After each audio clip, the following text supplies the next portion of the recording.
বসন্তের শুরুর এই সময়ে বান্দরবানের সাঙ্গু নদীর চরে শুরু হয়েছে বাদাম তোলার মৌসুম। দিনভর কঠোর পরিশ্রম করে বাদাম সংগ্রহ করছেন পাহাড়ের চাষিরা। এটি পাহাড়ি চর এলাকার প্রধান আয়ের উৎস। তবে বাদাম গুদামজাত ও বাজারজাত সহ নানা সমস্যা কৃষকের। আকাশ মার্মার তথ্যচিত্রে ডেস্ক রিপোর্ট।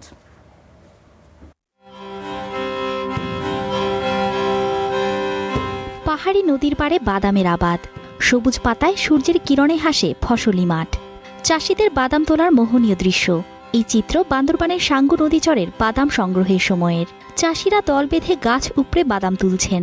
মৌসুমের এই সময় ছেলেমেয়ে সহ পরিবারের সবাই নেমে পড়েন কাজে। ফসল তোলার পর মাঠেই শুকিয়ে সংরক্ষণ করা হয়। বালুকাময় এই মাটিতে বাদামের ফলন ভালো হয়। ব্যস্ততার মাঝেও চাষিদের মুখে আনন্দের ছাপ। এই বাদামই তাদের বছরের একটি বড় আয়ের উৎস। প্রত্যেক বছরে আমরা এইগুলো চাষ করি আর কি করিয়া নিজের সংসার চালাই আর কি। বাদামটা অনেক ভালো, আশা করি বাদামটা ভালোভাবে বিক্রি হবে। সাঙ্গু নদী পাশে দিয়ে অনেক কিছু গড়ি তারি। সাঙ্গু চরে বাদাম, ফেলুং, ধান, পেঁয়াজ চাষ করেছি। এই চরে সবকিছু চাষ করা যায়।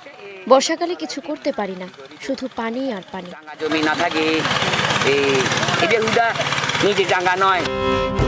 প্রকৃতির প্রতিকূলতার সঙ্গে লড়াই করে চলে পাহাড়ি এলাকার চাষিদের জীবন।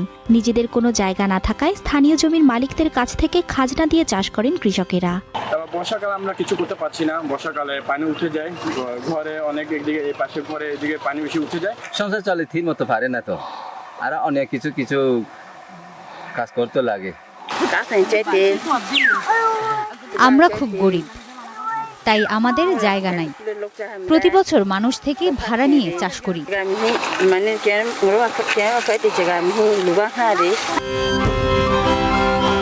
কৃষকদের মাঝে উন্নত জাতের বীজ, সার ব্যবস্থাপনা ও প্রশিক্ষণ দিয়ে সহায়তা করার কথা জানায় কৃষি বিভাগ।